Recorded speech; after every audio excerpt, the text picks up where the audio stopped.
start record. I think she said we don't have to just. Okay.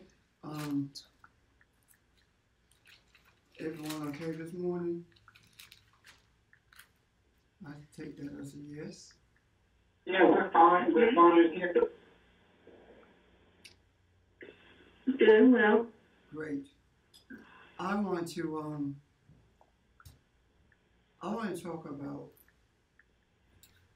guilt, forgiveness, and morality.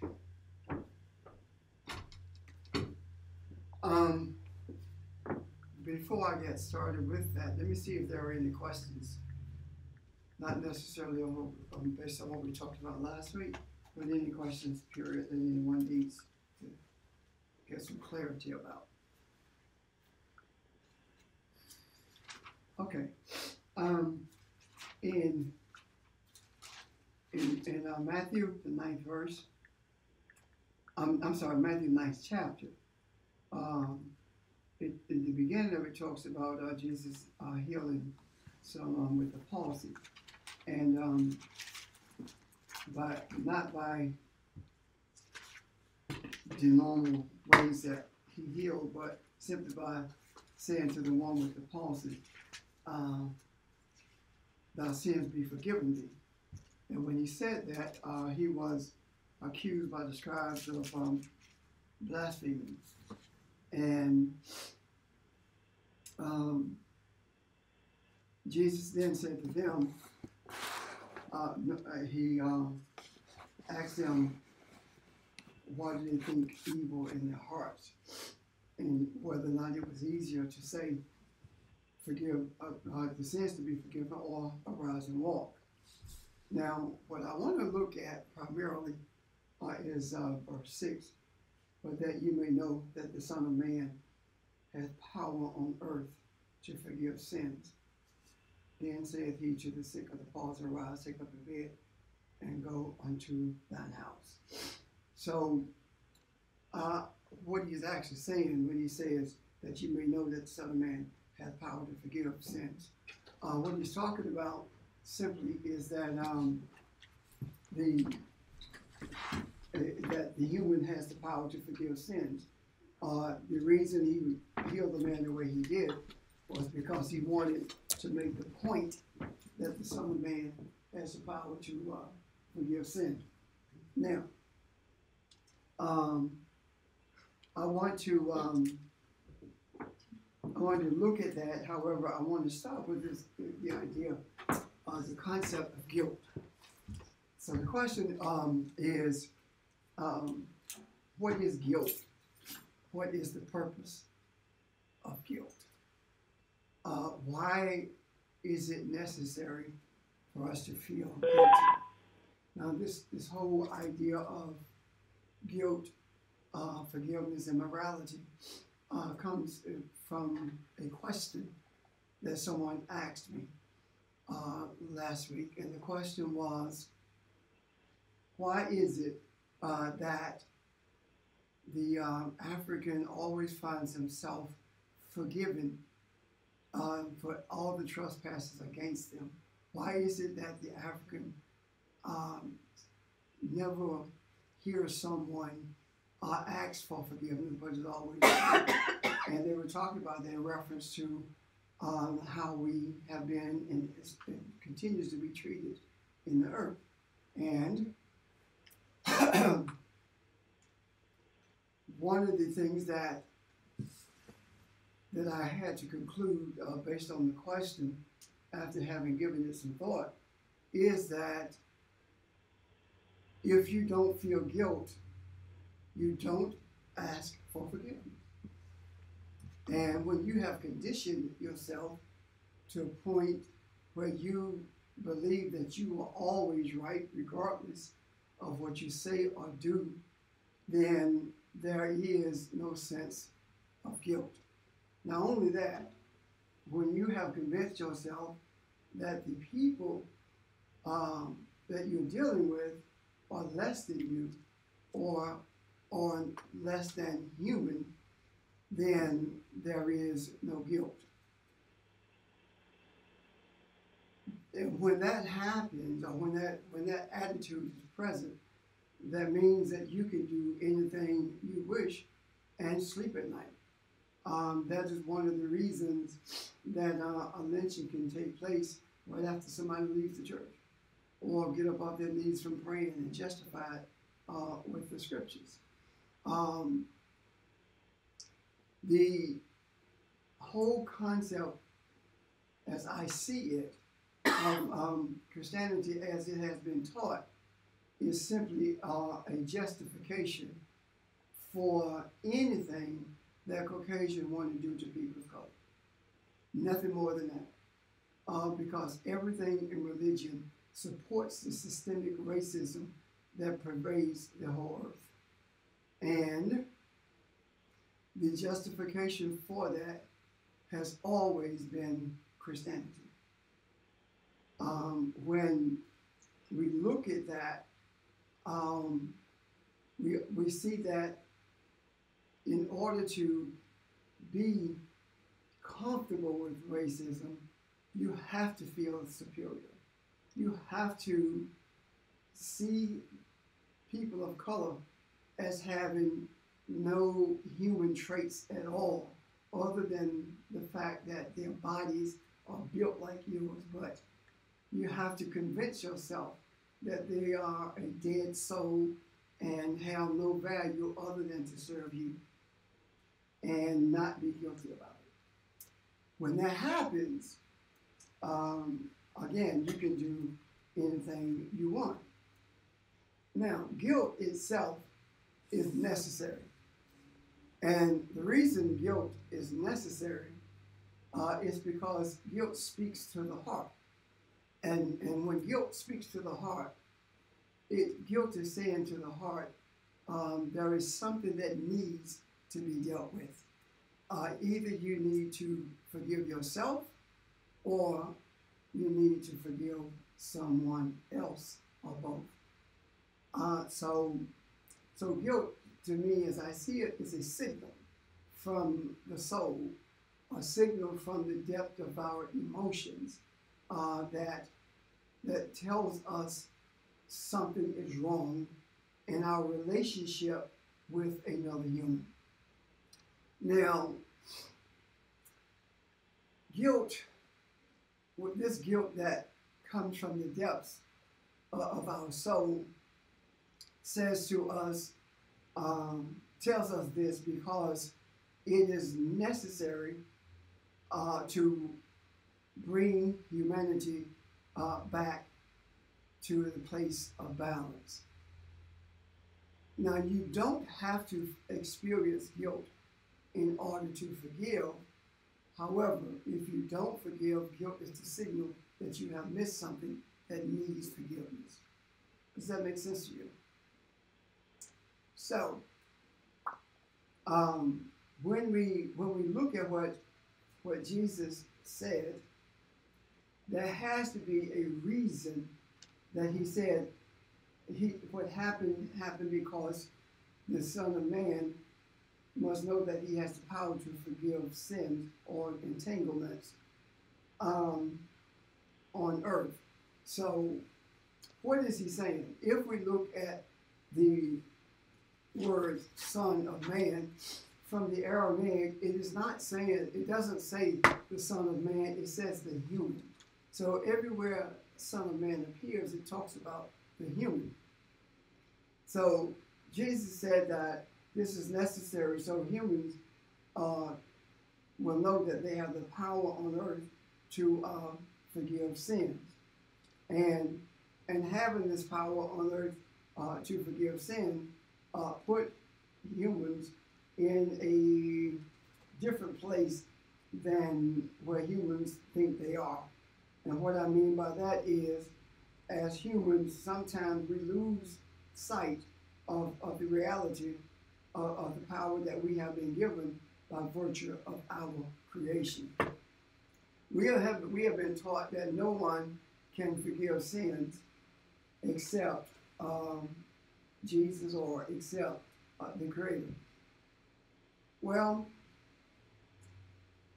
if that is true, then what Jesus is saying here does not make sense at all. But it does not only appear here, it appears in other places where forgiveness is referenced. When it talks about us not forgiving one time, when you ask how often should you forgive someone, it's like 70 times 7 times 7. So forgiveness is without limits. And when I say forgiveness is without limits, not only am I saying that there is no limit of times that you can forgive someone, I'm also saying that there are no infractions that are unforgivable. And there are no, that you will never find where there are certain things that can be perpetrated against you or you perpetrate against someone else that cannot be forgiven. So the power of forgiveness is found in what it does. So what does forgiveness do? Forgiveness brings about restoration. And as I thought about guilt in relationship to forgiveness and forgiveness bringing about restoration, then the whole concept of restoration deals with balance itself. So why is it that the African always finds itself in a place of being the one who forgives as opposed to those who have enslaved Africans asking for forgiveness? Now, I'm not, when I speak concerning this, I'm not talking about individuals. I'm talking about a systemic problem. I'm talking about forgiveness on a systemic basis. And we talk about systemic racism, but we don't talk about systemic forgiveness. We know what systemic racism is, but we don't know maybe we do know, but haven't spoken about what systemic forgiveness is. Systemic racism is based upon a system that is so ingrained in people until they no longer are aware of it. And that system is not only perpetuated by the ones who instituted the system, but is also perpetuated by the ones against whom racism is directed. And I'll give you a classic example of that. The greatest number of Africans in the diaspora are in Brazil. And they are in Brazil, the Africans in Brazil far outnumbers the Caucasians in Brazil, yet Brazil has never had an African president, ever. Why? And the female who was on the rise in power in Brazil, whose goal actually was to bring everyone into the system, primarily the African who was being discriminated against, was assassinated. Isn't that crazy? Why is it that this happens? This in itself speaks to the depth of systemic racism, to the extent that you don't have to watch over the ones who you're directed towards, because they'll watch over themselves. And they will make sure that it stays intact. Now, as long as it is intact, and as long as we don't understand, rather, the depth and power of forgiveness, racism will always be intact. Forgiveness is not forgetting about something. Forgiveness is about bringing balance to the one who's being forgiven. The reason that African does this, it has this sense of systemic forgiveness, is because of the African's purpose for being in the earth. The systemic forgiveness is seen by virtue of the ease with which Africans are able to do it. No one has to be prompted to forgive.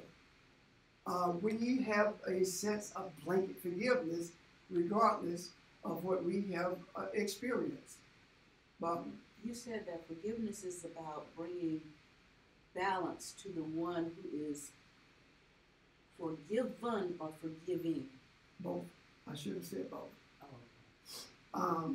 Because without forgiveness, there is no balance.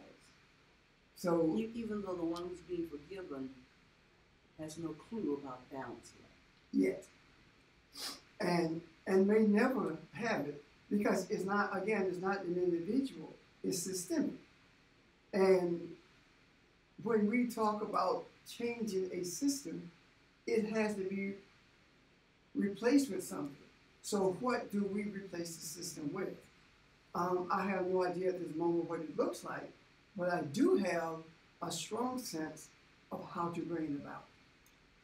And we've been seeing this, but have not really been recognizing what it is.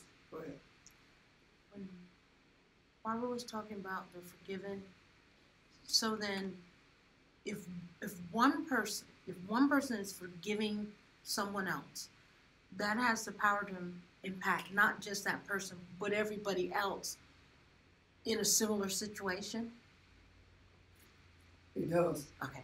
Individual forgiveness becomes an example of what we must do as a system, as a group. Like the gentleman who forgave in the Charleston Nine, Yes. when he forgave, that's it systemic resonated forgiveness. to everyone. That's systemic Okay. forgiveness.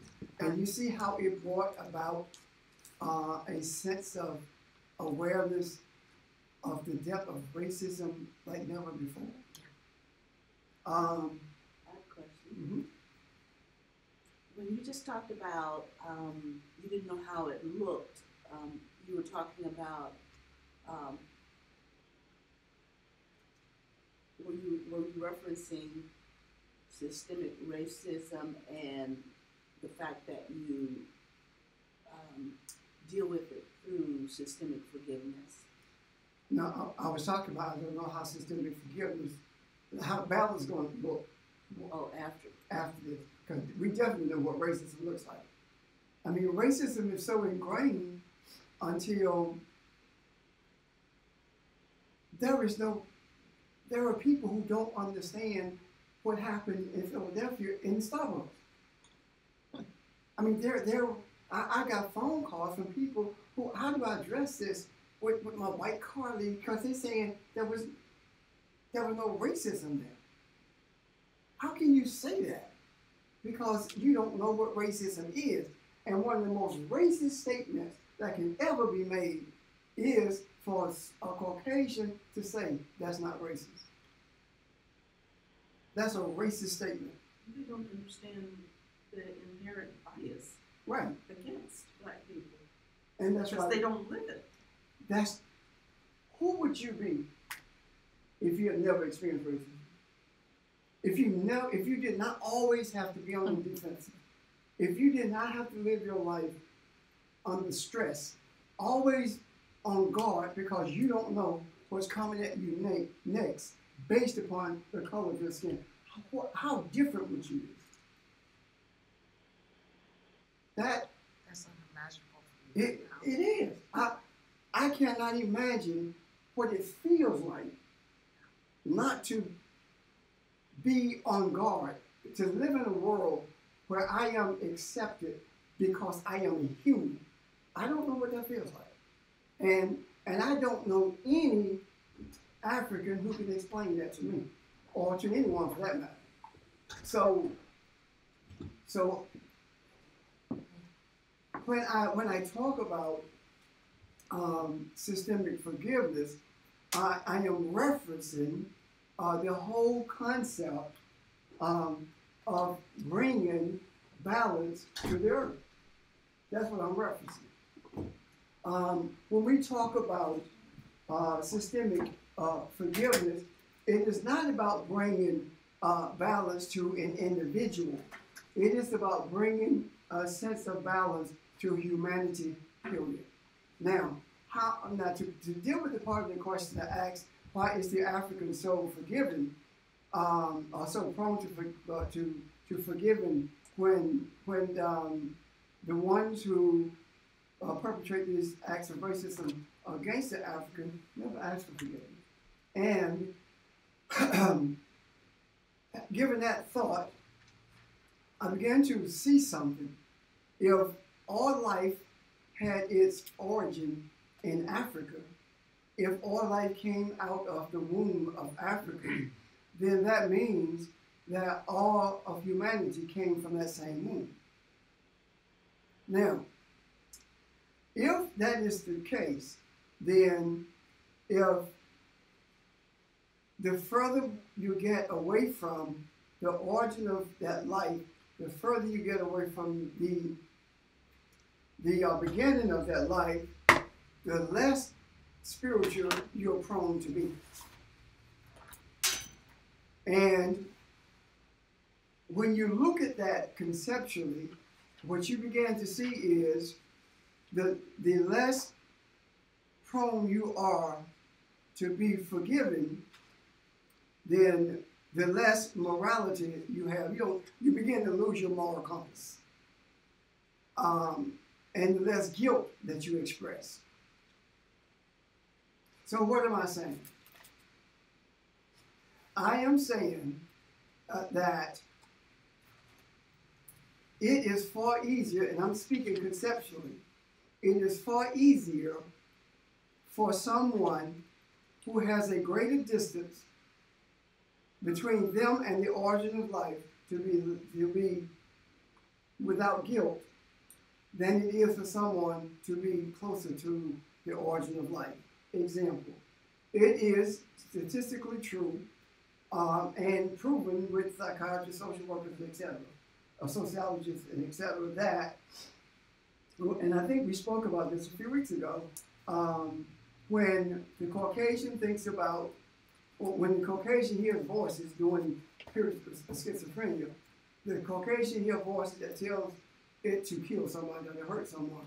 When the Asian hears it, the voices tell the Asians things, normal things that happens in the earth by clean your house, cut your grass, that kind of thing. When the African hears it, has these voices, it's all about spiritual and a greater being, a divinity. And the thing, one of the things about this that stunned me is that the people who did the studies were Caucasian. And one of the reasons they did it is because they were trying to understand why is it that there was such an uptick in school shootings. And when they did that study worldwide, that's what they found. So if that is the case, then if we can look at it and see that the African thinks about the Creator or hears voices that tells it something spiritual, something about a greater. The Asian is in between that with normal things in the earth, and the Caucasian is about hurting someone or killing someone. Now, these are extremes. So that extreme with the Caucasian limits, at best, its desire to forgive. And I don't say ability, but desire to forgive. So, the further you get away from the life origin in Africa, also the greater greed you begin to see. And the less you begin to see about any sense of being one with the universe or the earth itself. So, again, I say that this idea of guilt is non-existent systemically at this, limited, I should say, systemically at this moment. Why? Because there is no sense of humanity when it comes to people of color, especially the African. Why is it that the African is the lowest totem on the totem pole? Because the African is most feared. Why is the African most feared? Because subconsciously there is an understanding that the African is closer to divinity than any other group of people on earth. And it has nothing to do with race, has everything to do with origin. So why is it that a creator would allow these things to happen? Because of what took place in the garden. Because man must bring itself to a place of balance.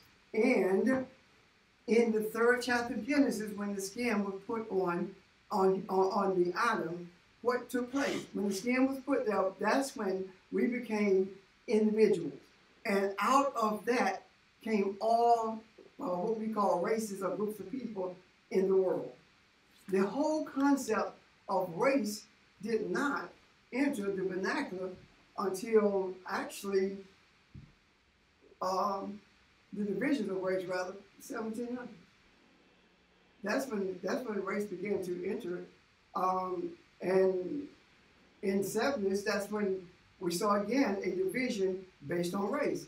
The idea of Latinos on the census form, that was non-existent until the 70s. So there is no such thing as a Latino. The whole concept of a Latino, Latin America was applied to South America because of the racism in the Catholic Church. That's who called it Latin America. So again, where is the justification for this racism? Christianity is the justification for it. And that's what they use to justify racism. And that is the reason they don't feel guilty. So if there is and what's tended to happen is you take Bible verses, birds of a feather flock together, or whatever, and you enscounce these thoughts with biblical snippets to suit your own preference. With Schofield Bible. That's exactly what Schofield used to say that races should be separated. And he was not coy about it at all. He simply stated that. If you read the introduction to the Schofield Bible, that's what he said. And when you think about the idea that the table, that secession paper was signed in First Baptist Church, and they hold it as an honor. I mean, when you think about the idea of the whole Confederacy and talking about this is about heritage. So you are embracing a heritage of slavery, a heritage of murder, a heritage of rape. Is that what you're saying? Now, out of all of these things that are happening and has happened, what happens? The African always forgive. Why? Because Jesus said the Son of Man has the power to forgive sin in the earth. The human has the power to forgive entanglements in the earth. That's what he said. Now, where does this balance come in? How do you see that? Well, if you look at the foundation for the principles of prayer that Jesus gave to the disciples in the 6th chapter of Matthew, what do you see? If you read it carefully, you see balance. These are the principles that brings balance. And the principles are joined together by what? Forgive those who trespass against you.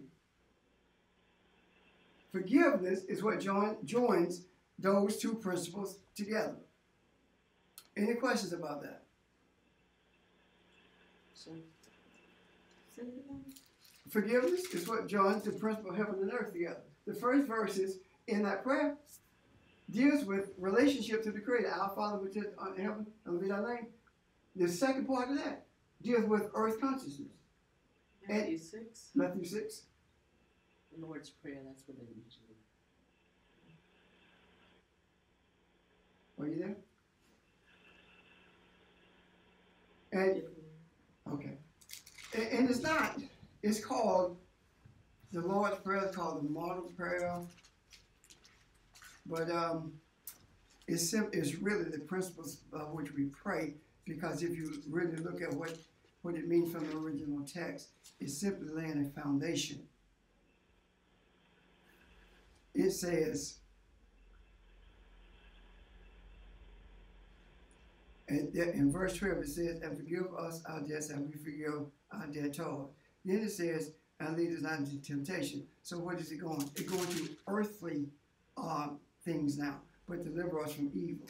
So the first verses deals with relationship between the Father and humanity. The next verses deal with humanity towards humanity. So earth consciousness and heavenly consciousness are brought together, are entwined with forgiveness. Without forgiveness, there is no loving kindness.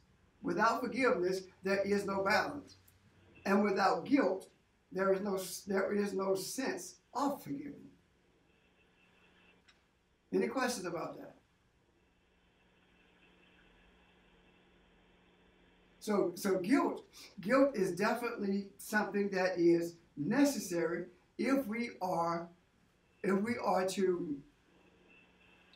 to travel this journey the way that the Creator intends for us to do it. We cannot rely on what goes on on Sunday morning, because Sunday morning is about money. There's more talked about money in church than it is about anything in relationship to humanity, and that needs to change. Man is the one, who the Creator has put. Man is in charge of bringing this balance. And programmatic things do not bring about balance. When I looked at where I once was in terms of programmatic things in the church, the junior missionary, senior missionary, pastor's anniversary, choir anniversary, all of these things are distractions. Distractions from what? So that people don't realize that they are getting the same sermons over and over again with no explanation of what everything means. Jesus says, teach. Did he not? Teaching comes with what? Questions. I've said it to you, I said it again. One of the things that Mount Calvary, one of the things that got me in trouble there was when I said that on Sunday morning, 11 o'clock, if people raise their hand, you can raise your hand and ask a question if you don't understand what's being said. That's one of the things, but that's not the only thing. And I hold to that even more so now, because without an understanding of the nature of guilt, without the understanding of the necessity of forgiveness, there is no sense of morality. So when I say we're talking about guilt, forgiveness, and morality, I'm talking